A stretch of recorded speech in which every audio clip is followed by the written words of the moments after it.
Ambos presidentes volvieron a hablar hoy. Guaidó lo hizo por primera vez después de su juramento como presidente interino. El miércoles, frente a sus seguidores, rechazó falsos diálogos y llamó a sus seguidores a repartir en las guarniciones la ley de amnistía a militares que apoyan a la oposición, aprobada por la Asamblea Nacional. La semana próxima habría nuevas marchas. Han dicho la misma retórica de siempre, el mismo cuento chino de siempre, que es una cosa o la otra, que es un golpe de la guerra económica. Ese cuento ya no lo sabemos todos, ¿cierto? El joven diputado opositor ha sido reconocido como presidente por Estados Unidos, Canadá y varios países latinoamericanos, con excepción de México y Uruguay, que llaman a un diálogo entre las partes. Desde el Palacio de Miraflores, Nicolás Maduro, flanqueado por los militares y otros altos funcionarios, reiteró que es el presidente legítimo y se dijo abierto a dialogar. Si tengo que ir a encontrarme con este muchacho de gorrita y capucha en el Pico Humboldt a las 3 de la mañana, voy. Para el controvertido presidente de una nación que sufre hiperinflación, desabastecimiento y una población que huye, sus opositores son herramientas de Estados Unidos para sacarlo del poder e imponer un gobierno títere. En medio de esta nueva crisis ha sido apoyado por Rusia, China, Irán y Turquía. Estados Unidos juega un rol clave. Maduro anunció el miércoles la ruptura de relaciones con ese país y dio a sus funcionarios hasta el domingo para abandonar Venezuela. Guaidó los llamó a quedarse y el secretario de Estado, Mike Pompeo, dijo que solo el personal no necesario en emergencias podría salir.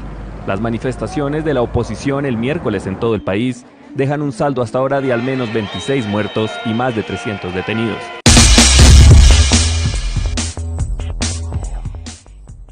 Y bueno, ¿qué podemos decir acerca de todo lo que está pasando, no? Seguir agregando información, porque sobre todo se produjo en las últimas horas algunas novedades. Sí, realmente es un momento histórico el que está viviendo Venezuela en estos momentos.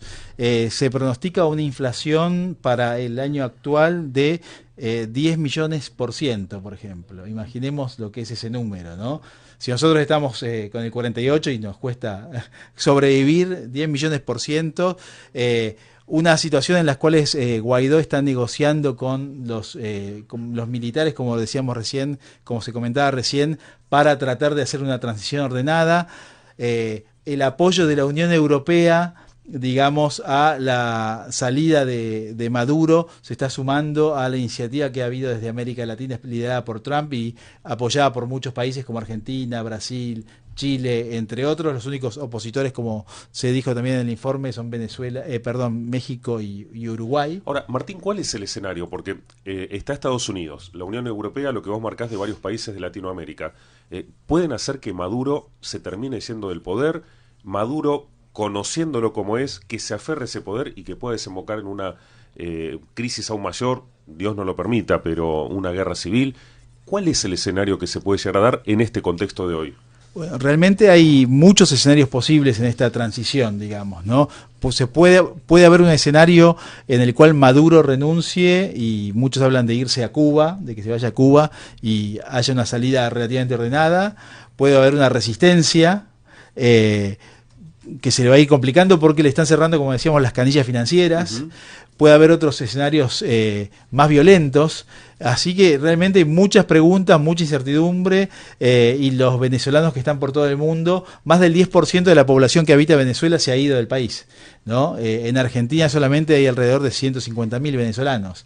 Sí, se habla de unos 3 millones y sobre todo una franja etaria muy jóvenes, que serían los que la renovación, ¿no? La nueva generación a nivel político, a nivel también laboral. Es muy importante la cantidad de gente que se ha ido y bueno, entre muchas otras cosas que escuchamos en los últimos días, ayer el vicepresidente de Brasil hablaba de facilitarles una especie de corredor, ¿no?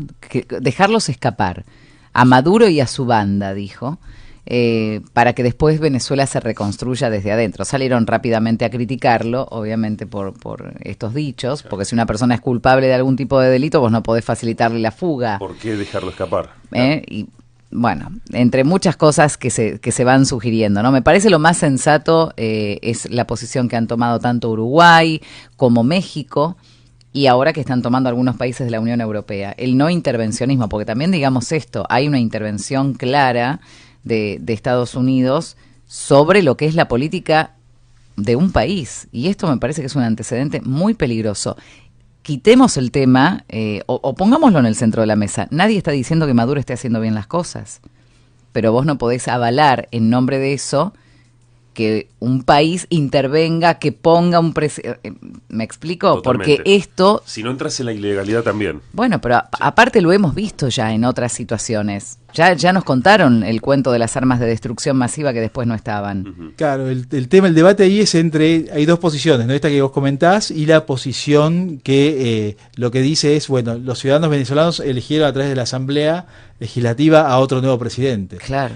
Entonces, en este tipo de situaciones es difícil decir qué es lo correcto, ¿no? Porque son situaciones absolutamente extraordinarias. Multicausales, además, complejas. Y muy complejas. Cada país tiene su propia dinámica. No podemos extrapolar un ejemplo de qué pasaría allá o qué pasa acá o cómo es Venezuela. Cada país tiene sus características.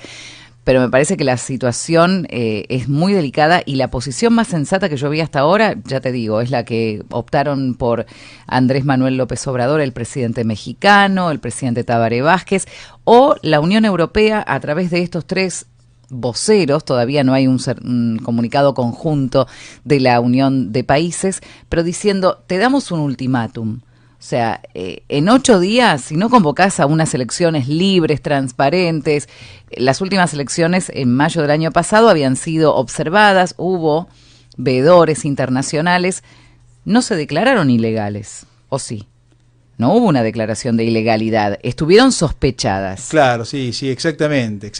Y digamos que ya la situación institucional analizada por distintos organismos internacionales es bastante compleja. Claro. Y digamos que en otro sentido uno habla de el vínculo histórico entre Estados Unidos, por ejemplo, y Venezuela.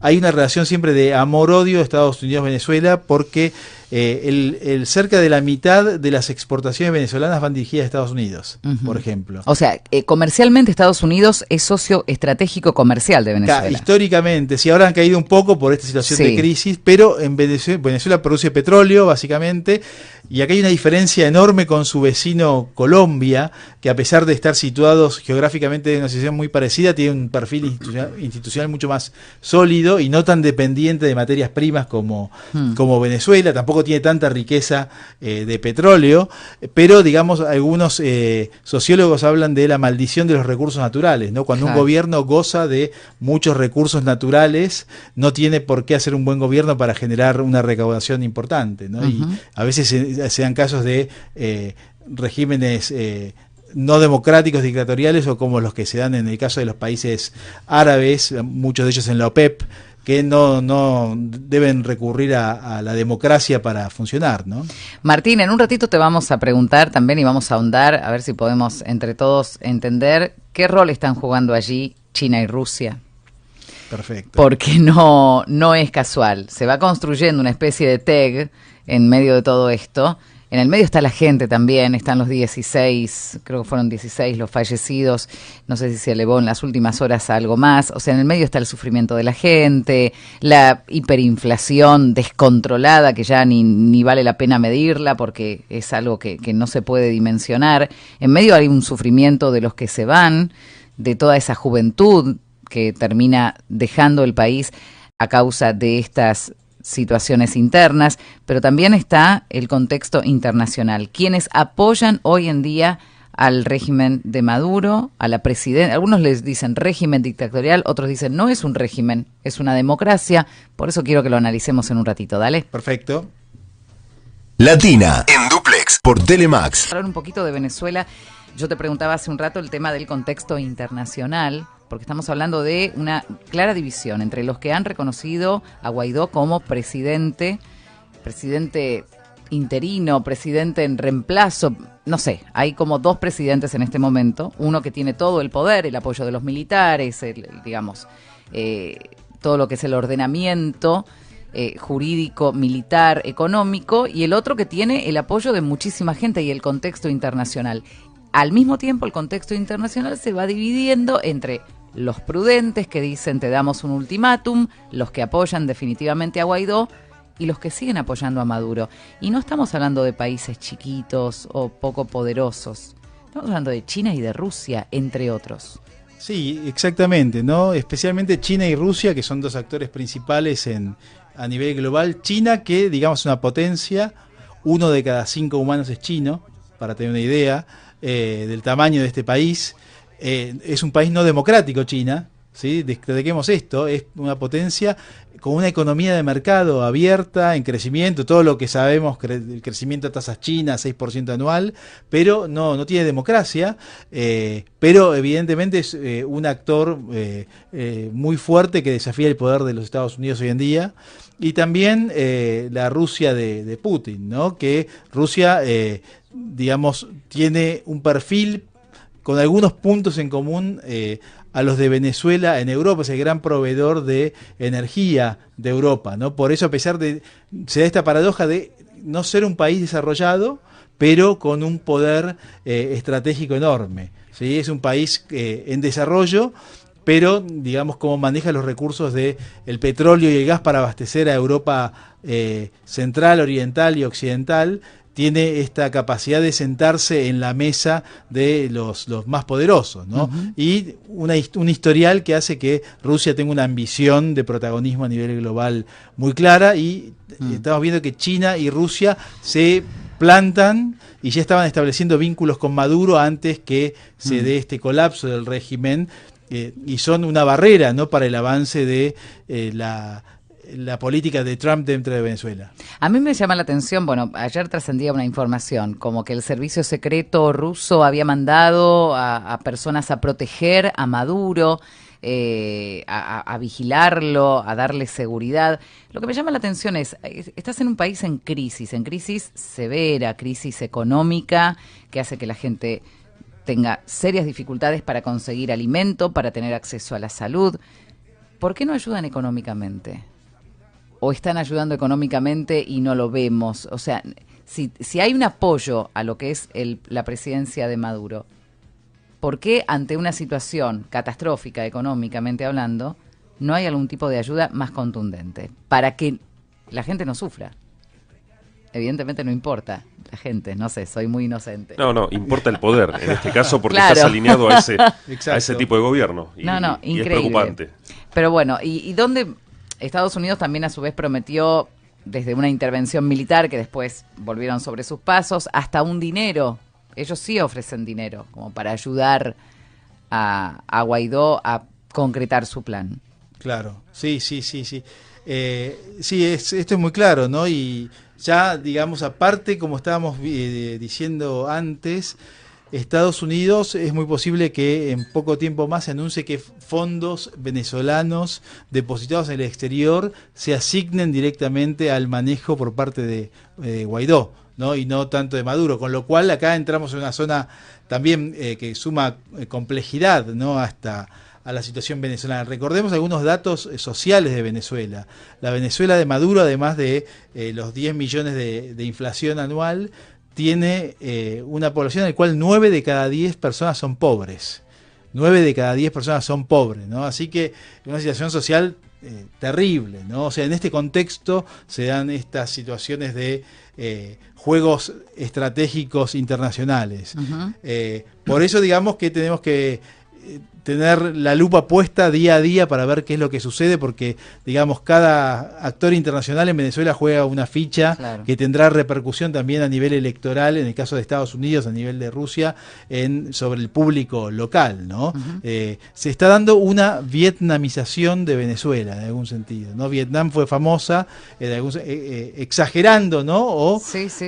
En la época de la Guerra Fría, por ser un territorio de un país distinto a Estados Unidos y la Unión Soviética, donde Estados Unidos y la Unión Soviética se disputaban esta guerra en el mundo bipolar de aquella época de la Guerra Fría. Hoy en día todavía no se ha avanzado tanto, pero hay algunos aspectos que nos permiten pensar que se podría llegar a dar esta competencia entre Estados Unidos por un lado y China-Rusia por el otro. Estás hablando, Martín, de una etapa donde Estados Unidos y Unión Soviética peleaban en territorios neutrales, pero en realidad la pelea era entre ellos. Exactamente, sí. Y ahora sí, la pelea es económica. Claro. Y por los recursos. Económica, por los recursos, por el prestigio global, por el control, lo que pasa habitualmente en el mundo. Y un dato importante de esto, creo que ya una vez que cae la Europa, digamos, la Europa comunista, la Europa socialista se transforma en capitalista,